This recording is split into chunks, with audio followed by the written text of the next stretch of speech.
Баршаңызға сәлем. Бүгін ауызда еритін өте нәзік, жұмсақ болып пісетін синнабон тоқаштан бірге дайындаймыз. Видеоны қарамас бұрын каналыма тіркеліп алуды ұмытпаңыз. Ендеше бастайық. Жылы сүтіміздің үстіне қантымызды қосып, венчиктің көмегімен жақсылап қантымыз ерігенше араластырып алатын боламыз. Енді оның үстіне аштығымызды қосып, осылай қасықпен кішкене араластырып, бетін жауып 10 минутқа қойып қоямыз. 10 минут өткеннен кейін осылай кішкене көтеріледі. Үстіне 2 жұмыртқамызды қосып, тағы да венчиктің көмегімен араластырып аламыз.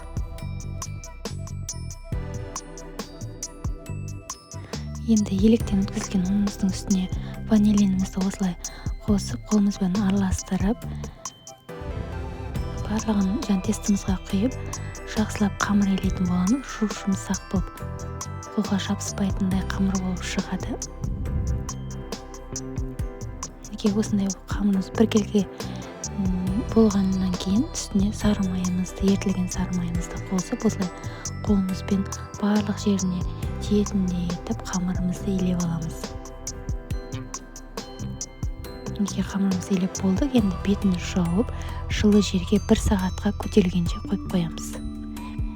Ровно 1 сағаттан кейін осындай әдемі қамырымыз көтеріледі. Енді салмасын дайындайтын боламыз. Бөлек бір ыдысқа қантымызды, оның үстіне осындай ұнтақ корицамызды қосып, еріген бөлме температурасындағы сары майымызды қосып, осылай араластырып аламыз. Енді қамыр жаюға кірісейік. Ол үшін кішкене ұнды сеуіп аламыз. Қатты қалың емес, жұқа емес етіп жайып алатын боламыз.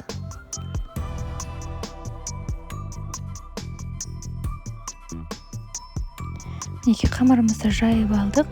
Енді жаңа араластырып алған салмамызды осылай біртекті етіп барлық қамырымызға жайып шығамыз.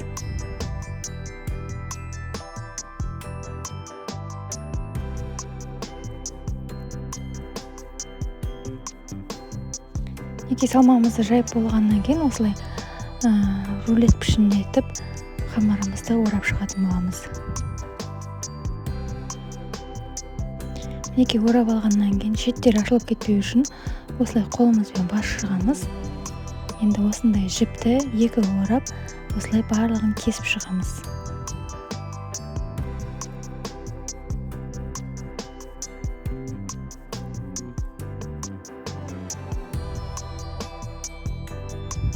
Барлық қамырымызды осылай кесіп шықтық.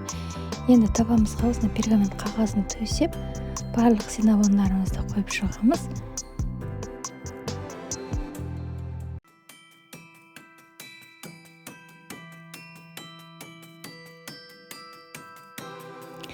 Енді бетін жауып, тағы да 15 минутқа шамалдандырып қоямыз.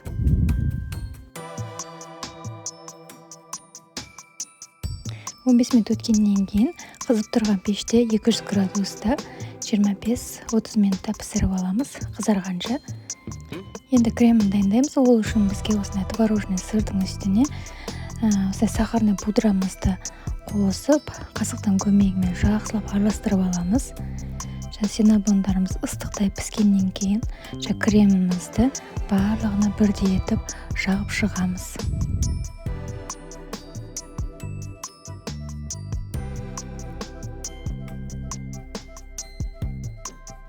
Құрметті көрермен, егер сіз менің каналымда алғаш болсаңыз, каналыма тіркеліп, лайк басып, пікір жазып отырсаңыз, қатты қуанар едім. Алдын ала рахмет.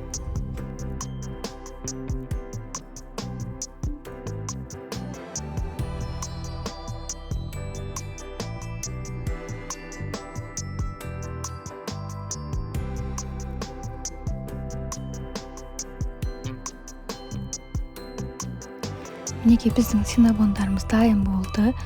Жұмсақ, ауызда еритін, керемет болып шығады. Осы рецептпен сіз де міндетті түрде жақыныңызға жасап беріңіз. Ұнайды деген сенімдемін. Егер рецепт ұнаған болса, лайк басып, пікір қалдырып, каналыма жазылуды ұмытпаңыздар. Келесі видеода кездескенше аман сау болыңыздар.